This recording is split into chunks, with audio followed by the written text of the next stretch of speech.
Critical regions. So a critical region, sometimes known as a rejection region, is a region where if your value of x lies in it, you would reject the null hypothesis. So there are 3 possible critical regions. One where x is less than or equal to a number, or one where x is greater than or equal to a number, or, and this would be a 2-tailed critical region, one where x is less than or equal to a number, or greater than or equal to a number in the same question. To get your critical region, we would use the inverse binomial, and it's another way of answering a hypothesis question. However, we think it's more difficult than the method that you have been using, so we tend to only use it when the question specifically says use critical regions. If you don't use critical regions, obviously they're not going to give you the marks. You could, if you like this method better than the other method we've done, you could use it for any hypothesis question. But if it says use critical regions, you've got to do this. Right. Ideas behind critical regions. We believe in this country that it is better to let a guilty person go free than to convict an innocent person. And it's this same idea with a critical region. It's much better to allow something through, to accept something, than to reject something that should not be rejected. So your rejection or your critical region will always be less than or equal to your significance level. It will never be greater than your significance level. So if to sort of decode that, if your significance level is 5%, your rejection region, your area of your rejection region will always be less than or equal to 5%. It will never be more. Okay. Right, let's look at example 1. So example 1, you've got your null hypothesis, P is 0.4, and P, your alternative P, is less than 0.4, and I've got a value of n, 12, and a 5% level of significance. I want to find a critical region. So basically, this is like saying, find me a value of a whole number value where the probability of x being less than it is 5% under this binomial model. So what I'm going to do is I'm going to inverse binomial. So I get my inv binomial. My area is 0.05 and I put in my value of n and my value of p. And I've got out the value 2. Now 2 might be my answer, but I'm really suspicious. So what I then do is I change my calculator out of inverse binomial to just finding probabilities using the binomial. So under this model, I find the probability of x being less than or equal to 2. Now, when I find that, I find that it's 0.08, 8%. Now, that is outside the critical region. So that is outside my area, isn't it? So if I chose x is less than or equal to 2, I would be rejecting all these values here that should not be rejected. So what I then do is I find the probability of x being less than or equal to 1. That's smaller, okay, 2%. Now, that means that my critical region is x less than or equal to 1.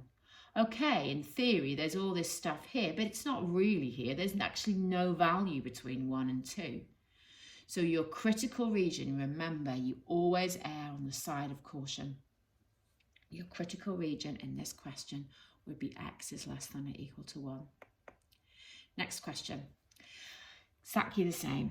However, different values of p, different value of n, and this time you've got a 10% level of significance. So you're going to find the critical region. Now again, this is like saying probability of x is less than or equal to a number is 10% or 0.1. Find that number. Get your inverse binomial, put in your values. Put in your values.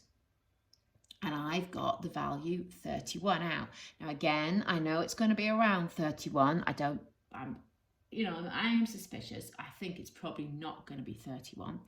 So I then get my straightforward binomial probability, and under this model, I find the probability of x being less than or equal to 31. Now that's slightly too big, isn't it? That's 14%, not 10%. So that means it's there. And I need, I know that it can't be greater than 10%. So I then try this next smallest value, 30. Now, probability of less than or equal to 30 is 8%. That's less than 10%. So that is my rejection region. X is less than or equal to 30. Okay. You do these questions. So they are obviously exercise 18C, questions 1A, 1B, and then come back to the video for the next bit. Right, example 3. This is slightly harder. We're now looking at greater than. So a greater than, we've got our null hypothesis, our alternative hypothesis. Now greater than, as we saw when we did our inverse binomial, is harder. So we're going to find the critical region. Now this is like saying, because that's greater than, this is like saying you've got to find a value of A where the probability of x being greater than or equal to it is 5%. Now this is a problem. Inverse binomial on your calculators only give you up to and including. So you have to change that area to being less than or equal or up to and including 95%. And now you can put it in your calculator. I'm still going to think of it as having to be greater than or equal to a value to get 5%, but I need to do this to put it in my inverse binomial. So you put it in your inverse binomial, and I've got out these two values. Now, I'm pretty sure it's going to be a bigger value. So the first probability I'm going to find greater than or equal to, now remember, I want the probability to be greater than or equal to something, and I need it to be less than 5%, don't I? So if I find greater than or equal to 14, it's too big. That's 5.7%. Okay, it's not, it's not very much too big, but it's still too big. So I then find on my calculator the probability of being greater than or equal to 15, which is 2%, which is less than the 5%. So my rejection region is x greater than or equal to 15. Okay, this next example, just the same, just different numbers. So again, different values of P, 0.2, 0.2, greater than, n is 60, 1%. So obviously 1% is pretty small. I'm going to find critical region. This is like saying that the probability of x being greater than or equal to a value is 0.1. Find that value. Again, the greater than or equal is a huge issue for my inverse binomial. So I do up to and including. So I take that area away from 1 and I've got 0.99. Again, this is just to put it in my inverse binomial. These are the two values that I get out. Now again, because I'm looking at greater than, I tend to go with the bigger one first. So now find the probability of being greater than or equal to 20, and we are comparing it to 1%.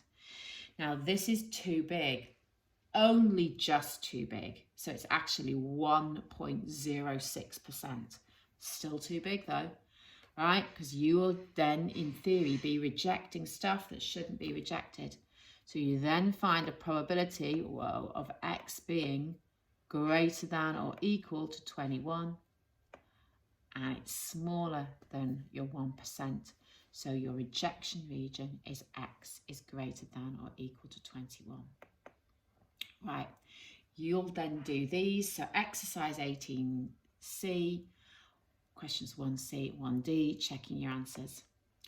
Right, you'll then, when you've done that, we're going to look at some worded problems. So your worded problems, exactly the same hypothesis testing questions as you've done before. And what happens is you get your critical region using the skills we've just done and see whether the value they've given you in the sample lies within it. You would then say your usual stuff. Right, example 5. It's known that in the United Kingdom, 63% of households, and again, you would probably recognise this from the other video that we've done, we're just doing it a different way. You then know that in the United Kingdom, 63% of households own at least one car. Again, familiar question, if you can have a quick read through. David believes that where he lives, car ownership is lower than this. He takes a sample of 50 households, so there's your N, and find 29 have a car. Test this at the 10% level to see if there is evidence to support David's claim. So you would set up your null and alternative hypothesis. You assume the null. And now here's where it changes. You're going to find the critical region. So it's 10% significance level. So you want to find a probability of less than or equal to. So it's a good one because that's a less than. So less than or equal to. In binomial, again, it's given me 27. I am suspicious. So I find the probability of less than or equal to 27. It's 0.0, it's 12%. It's too big. So I find x is less than or equal to 26. That's fine. So there's my critical region. Anything where x is less than or equal to 27 you will be rejecting the null. Now go back to the question. David saw 29 households. 29 does not lie. Just remove that because that's annoying. David does not, 29 does not lie within the critical region. So we do not reject the null hypothesis. And again, there is insufficient evidence, and that should be one word, sorry. There is insufficient evidence to say that car ownership is less than 63%. Right, next one. Let's get rid of that. Right, example 6. Now this one is a greater than. The sociologist believes that more boys than girls are born during wartime. A sample of 200 babies born in countries at war, 116 were boys. Does this data support the sociologist's theory at the 5% significance level? Again, so we've done this using straightforward significance levels. We're now going to do exactly the same question, but using critical regions. So again, you set up your null and alternative hypothesis. This is the issue, the greater than. Okay, you're going to find your critical region. It's unfortunately a greater than, so the probability of x being greater than or equal to is 0.05, so less than or equal to will be 0.95. So inverse binomial it, where that's your area, and I've got these two figures. Now, because I'm looking at it a greater than or equal to, being 0.05 or less than that, I tend to go with the bigger one. So probability of x being greater than or equal to 112 is 0.052. That's too big. Not much too big, still too big. So I then go with a higher value, the next value, x is greater than or equal to 113. Okay, it's less than 5%, so that's my critical region. Now let's go back to the question. Our figure is 116. Does that lie in the critical region? Yes, it does. So you reject your null hypothesis. At the 5% level, there is significant evidence to support the theory that more boys are born in wartime. Okay, so now you try some questions. So exercise 18C, questions 3, 4, and 7. Two-tailed tests. Critical regions using two-tailed tests. The alternative hypothesis, okay, will be P is not equal to something rather than inequality. Your critical region is going to have two parts, x being less than or equal to something, x being greater than or equal to something. And to do this, you halve the significance level. So, Right, an example. So first of all, you've got your null hypothesis, your alternative hypothesis. You can see it's two-tailed, your significance levels, and these are your observations. We're going to find a critical region. So the first thing that you're going to do is halve your significance level. So that's going to give you 4%. So what I've done is I've put my 4% there and there to visualize it. Obviously, I've then added those values in because they're going to be our answers. We're going to work out the less than first. So I want to do my inverse binomial using these values of p is 0.4 and n is 100. So that's the data that I put in, and I'm going to get 32 and 31. So the probability of x being less than or equal to 32 is too big. So I find less than or equal to 31, and again, it's smaller than it, smaller than 4%, only just, but still smaller, that's fine. I'm now going to do the greater than one. So I'm now going to look at finding a value of greater than. So I do my inverse binomial. So I had to subtract that area from 1. So I could put it in my inverse binomial, and I get 49. So I'm going to find the probability of x being greater than or equal to 49. It's too big. Find the probability of x being greater than or equal to 50. And that is less than 4%. So I know that my critical regions, less than or equal to 31, greater than or equal to 50. Is 35 in that critical region? No. So you don't reject the null hypothesis. Okay, pause the video and you do this one. So pause the video. This is what you should have got. So your critical region should be less than or equal to 11, greater than or equal to 20, 17 is not in it, so you don't reject the null. And so lastly, your worded problems. So your worded problems. So again, this is a question you should recognise. In the last general election, Party Z won 36% of the vote. An opinion poll, so here's your sample, n is 100. And the value of x that you observe is 45. Does this provide sufficient evidence at the 10% level to see whether the proportion of voters for Z has changed? So again, and it's this time saying use critical regions. So when you set up your hypotheses, you've got your not equal to. You set up your null, everything the same, but here's where it changes. So you halve your level of significance, 5%. Let's do the less than first to get the critical regions. So I've got less than or equal to a number, and I need that to be 5%. So I put that in my inverse binomial. You should be quite confident of that now. So I get out 28. Now when I actually put 28 in, it's too big. So I then try 27, and 27 is smaller. So less than or equal to 27 is part of the rejection region. I'm now going to do the greater than. So 0.9, I subtract that from 1. So when I put that in my inverse binomial, I get 44. So what I'm now going to do is I'm going to find the probability of x being greater than 44, too big. Greater than or equal to 45 is smaller than my 5%. So x is greater than or equal to 45. So here is my rejection region, my critical region, my rejection region, less than or equal to 27 and greater than or equal to 45. Now go back to the question. 45 people. It's in, okay? I mean, basically it's on the nose, but it's in, it's equal to 45. So you reject the null hypothesis. There is sufficient evidence at the 10% level that the proportion of voters who support Party Z has changed. Right, meaning of the significance level.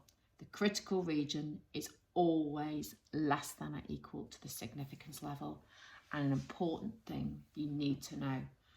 The probability of incorrectly rejecting the null hypothesis is equal to the significance level. Okay. This is a question from the textbook. Okay, have a quick read through. So previous, you know that 7 in every 200 parts are faulty. So there's going to be your values of P. And again, so after the machine was moved, he thinks that the proportion of faulty parts may have increased. So your alternative and null hypotheses, okay, P is obviously that's 7 out of 200, and an increase means that that's greater than. Notice I've defined my proportion there. Remember to get both marks for those, and that will get you 2 marks. You do need to have that definition. The technician decides that the critical region for the test is X greater than or equal to 5. She then finds 4 parts are faulty. What conclusion will she draw? Well, the fact that it says state means you've got very little work to do. 4 does not lie in that critical region, so you are not going to reject the null hypothesis. So if I can just move that, okay? So there's not sufficient evidence to reject the null hypothesis. Right, this is the interesting bit, the new bit. What is the probability of incorrectly rejecting the null hypothesis? The probability of incorrectly rejecting the null hypothesis is the same as the significance level. So let's have a little look. Let's find what the significance level is. You weren't told it, but you know it's going to be the probability of X being greater than or equal to 5. So you are going to find, okay, so wherever I've put it, you're going to find the probability of X being greater than or equal to 5 under that binomial model. Now, most of us will just be able to put that in our calculators in our binomial and get out 0.177. This is what you'd have to do if you did not have a colour calculator. I know most of you do. So the probability of incorrectly rejecting the null hypothesis is 0.177. Okay, it's the probability of your rejection region or your critical region. You now do exercise 18C, questions 5, 6 and 8.